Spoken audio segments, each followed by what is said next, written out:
सरफरोशी की तमन्ना अब हमारे दिल में है, देखना है जोर कितना बाजुए कातिल में है। 19 दिसंबर 1927 यह वो तारीख थी जब उत्तर प्रदेश के गोरखपुर, फैजाबाद और नैनी जेलों की दीवारें इसी आवाज से गूंज रही थी। रामप्रसाद बिस्मिल, अशफाक उल्लाह खां और ठाकुर रोशन सिंह, उनके लिए मौत कोई सजा नहीं बल्कि वो महबूबा थी जिससे मिलने के लिए वो बेताब थे। अंग्रेज इन नौजवान क्रांतिकारियों के विचारों और समर्थकों से इस कदर डरे हुए थे कि काकोरी एक्शन के चौथे साथी राजेंद्र लाहिड़ी जी को तय तारीख का इंतजार किए बिना 2 दिन पहले ही यानी 17 दिसंबर को गोंडा जेल में फांसी दे दी थी। लेकिन जब फांसी देने के लिए जेलर उन्हें कालकोठरी लेने गया तो उसने देखा कि राजेंद्र लाहिड़ी जी पसीने से लथपथ होकर कसरत कर रहे थे।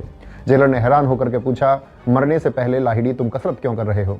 तो राजेंद्र लाहिड़ी जी ने हंसते हुए जवाब दिया था, ताकि अगले जन्म में मुझे एक मजबूत शरीर मिले और मैं वापस आकर अंग्रेजों को भारत से खदेड़ सकूं। सोचिए, वो मौत के मुंह में थे फिर भी दोबारा जन्म लेकर क्रांति करने की बात कर रहे थे। उधर ठाकुर रोशन सिंह जी की दिलेरी की भी तो बात ही अलग है। जब उन्हें इलाहाबाद की नैनी जेल में फांसी के लिए ले जाया जा रहा था तो उनके चेहरे पर सिकन नहीं बल्कि एक दिव्य मुस्कान थी। उन्होंने अपने साथियों से कहा था, जिंदगी तो एक यात्रा है, मैंने अपना फर्ज पूरा किया, अब मैं आराम करने जा रहा हूँ। वो हाथ में गीता लेकर मुस्कुराते हुए फंदे की तरफ ऐसे बढ़े जैसे कोई दूल्हा अपनी बारात में जा रहा हो। रामप्रसाद बिस्मिल और अशफाक उल्लाह खां की दोस्ती तो आज के लोगों के लिए एक मिसाल होनी चाहिए।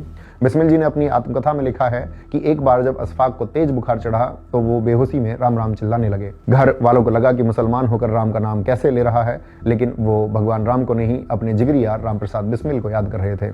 पर आज जब हमारे समाज में व्हाट्सएप यूनिवर्सिटी के जरिए नफरत का जहर घोला जाता है, हमें हिंदू मुस्लिम के नाम पर लड़ाया जाता है, तो हमें बिस्मिल जी की आखिरी बातों को समझना चाहिए। उन्होंने कहा था, अगर तुम हमें सच में याद रखना चाहते हो तो हमारी एक ही निशानी काफी होगी और वो है हिंदू मुस्लिम एकता। आपस में लड़कर हमारी शहादत को बर्बाद मत करना।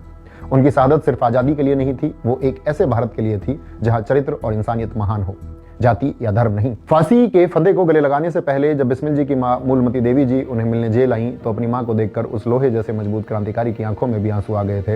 एक साधारण मां होती तो शायद रो पड़ती, लेकिन वो बिस्मिल की मां थी। उन्होंने डांटते हुए कहा, मैं तो समझती थी मेरा बेटा शेर है, अगर रोना ही था तो इस रास्ते पर कदम क्यों रखा? तब बिस्मिल जी ने हंसते हुए कहा था, मां ये आंसू डर के नहीं है, ये तो इसलिए है कि तुम्हारे जैसी शेरनी मां मुझे अगले जन्म में मिलेगी या नहीं।